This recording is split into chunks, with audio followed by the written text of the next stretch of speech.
Today we will start our topic, that is the physiography of India. The term physiography is actually the outcome of the structure, process and the stage of the development. It means that in case of the physiography of an area means it is the actually the landform, the outcome of the surface of the earth. It could be the plain, it could be plateaus, mountains and all. And India can be divided into the following physiographic divisions: the north and northeastern mountains, the northern mountains, the peninsular plateau, the Indian desert, the coastal plains and the islands. So India having a varied type of the physiographic divisions, and all these physiographic divisions are formed due to the different exogenic and the endogenic processes. So our today's topic of discussion is north and northeastern mountains. Basically, where we can see the north and northeastern mountains. North and northeastern mountains, it is the northern and northeastern part of the India where we are having the Himalayas, that is the north and northeastern mountain. Now in case of the north and northeastern mountain, the north and northeastern mountain having the area actually that is consist of the Himalayan part only, the northern and northeastern hills of the Himalaya. In case of the Himalaya, we know that Himalaya consists of the series of the parallel mountain ranges. The series of the parallel mountain ranges means in case of the Himalaya, we are having three parallel mountain ranges. The important mountain ranges are the first one, that is called the Greater Himalaya Range. The Greater Himalaya Range actually includes the Himalayas, and the rest is the Great Himalayas, and the third one is the Shivalik. There are three parallel ranges are present: Greater Himalaya, Lesser Himalaya, Shivalik and all. Now in case of this mountain range, that is the north and northeastern hills, the north and northeastern the orientation of these mountains are ranges are from northwest to the southwest direction in the northwestern part of the country. Now the next thing that we are having, the approximately length of this Great Himalayan range is actually it is 2500 kilometers from the east to west. If we will go for the length of the range from the east to west, that is 2500 kilometers, and the width of the Himalaya, it is varies from 160 to 400 kilometers from the north to south. It is also evident from the map of the Himalayas that it is almost standing like a strong and the long wall between the Indian subcontinent and the Central and the East Asian countries. Maybe you have heard that the Himalaya mountain is act as a physical barrier between India, China, India, Pakistan and all.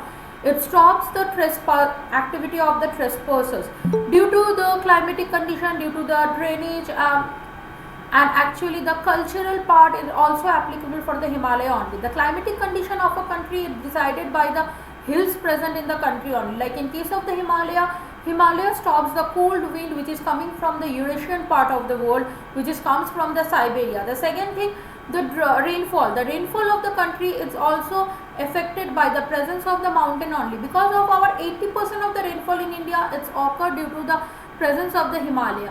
Now the drainage. All the perennial rivers starts from this Himalayan range only. So the drainage of our country depends on Himalaya. Now the cultural divide. Obviously due to the presence of the Himalaya only, the cultural actually the differences are present in our country. Now in case of this north and northeastern mountains, you will find that it is divided into further parts. This is actually subdivided, the Himalaya actually subdivided into the different parts, that is the Kashmir Himalaya. Kashmir Himalaya is also known as Northwestern Himalaya. The next one is Himachal or Uttaranchal Himalaya. The third one is Darjeeling Himalaya. Next it is Arunachal Himalaya, and the last it is the Eastern Hills and Mountains. Here we have divided the entire mountain range according to the direction or the part wise. The extreme left hand side of the Himalaya is known as the Kashmir Himalaya or the Northwestern Himalaya. The next part of the Himalaya is known as Himachal and the Uttaranchal Himalaya. Now the middle part, like in our areas, it is known as the Darjeeling and Sikkim Himalaya. Now the next, that is known as the Arunachal Himalaya, and the last one, the fifth, that is known as Eastern Hills and Mountains. So this is the subdivision of Himalaya. The Himalaya, basically when we are talking about the Himalaya, we say the north and northeastern mountains is called the Himalayan part. Now the Himalaya having some parallel ranges, that is the Greater Himalaya, Lesser Himalaya, Shivalik or Himadri Himachal Shivalik, maybe you all heard that name. Now the length of the Himalaya,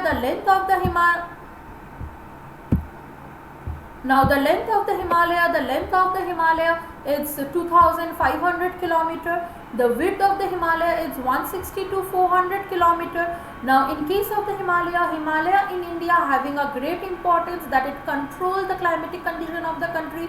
Because of that the rainfall occur. It controls the drainage condition of the country, because all the perennial rivers starts from this Himalayan region only, like Ganga, Brahmaputra, Indus and all, as well as it acts as a physical barrier in between the India and other part of the world. It helps India to like stop the different trespasses of the different countries like China, Pakistan and all. So this is all a general description about the Himalayas. Now this Himalaya can be divided into the subdivisions, and this subdivision has been done according to the geomorphological features, because if we will visit the entire Himalayan region, one part of the Himalayan region looks different than the another part. The geomorphological divisions are actually different of the Himalaya. So according to the geomorphological features, we have divided the Himalaya into some subgroups, and these groups are the Kashmir Himalaya, which is located extremely left hand side of the Himalaya. Then Himachal Himalaya, you can see the name of the states also. The extreme left hand side of the Himalaya, Kashmir is there, so that's why the Kashmir or the Northwestern Himalaya. Now the next one is Himachal and the Uttaranchal Himalaya, that is the states of the Uttarakhand and the Himachal. Now the next one is Darjeeling and Sikkim Himalaya, that is the state of West Bengal, the parts of Darjeeling and the Sikkim. Next the Arunachal Pradesh itself is a state, the Himalayas, Arunachal Himalaya, and the last one Eastern Hills and the mountain, that is extremely northeastern hills of India, like Meghalaya, Mizoram, Nagaland. This kind of the states are included over here. Now we need to go for the detailed study of this particular each of the division. The first one, it is the Kashmir and Northwestern Himalaya. The Kashmir and Northwestern Himalaya having some beautiful ranges on it. Maybe you all heard about the Ladakh range. So the Ladakh, Karakoram, Jaskar, Pir Panjal, all the series of the ranges are present in the Kashmir Himalaya. Generally this Kashmir Himalaya is a cold desert type area. The height of this Himalaya is very high. Over this Kashmir Himalaya only we are having the Greater Himalaya, that is the highest range of Himalaya, as well as the Karakoram hills are present over there. Over here we are having the valleys also. The valleys of Kashmir, the famous Dal Lake, all are present over here. The beautiful valleys of the Kashmir, not only the Dal Lake, Uller Lake, all the lakes are present. The glaciers, the important glaciers of this particular region is the Baltaro and the Siachen glacier. The Kashmir Himalaya is famous for the Kareva formation. What does the mean of the Karevas? Karevas is the deposition of that is done by the deposition of the glaciers. The Kashmir Himalaya is famous for the Kareva formation, and this Kareva is important for the Jaffran or the saffron cultivation. Kashmir, you all know that it's famous for the saffron cultivation, and in Kashmir this saffron is cultivated in the Kareva lands, and the Kareva is formed due to the depositions of the glacier in this region. In this particular Kashmir region we are having so many passes, like we are having Banial Pass, we are having Pir Panjal Pass, we are having Khardungla Pass, we are having Fotula Pass, Jojula Pass and etc. You need to remember the names where it is located. This range also having some freshwater lake like the Dal and the Uller lake, and the saltwater lakes are also present, that is Pangong Tso and the Somoriri. Pangong Tso and the Somoriri is present in the Ladakh region. The Indus and its tributaries Jhelum, Chenab, all are moving from this region. Some tourist attraction places are there over here, like the Vaishno Devi, Amarnath, Sharare Sharif and all. This area is famous for the dunes also. Dune means the low-lying land between the hills. So this is all about the Kashmir or the Northwestern Himalaya. This detailed description of the Himalaya, it can come in the exam as a 5 marks question. So you need to mention what ranges are there, what lakes are there, rivers are there, then what are the glaciers are present over there, maybe the saltwater lakes name, then what kind of the like pilgrimage or the sources of the attractions are present over here, and as well as you need to write about the ranges, which ranges are present over here, and any extra thing that is important in this region.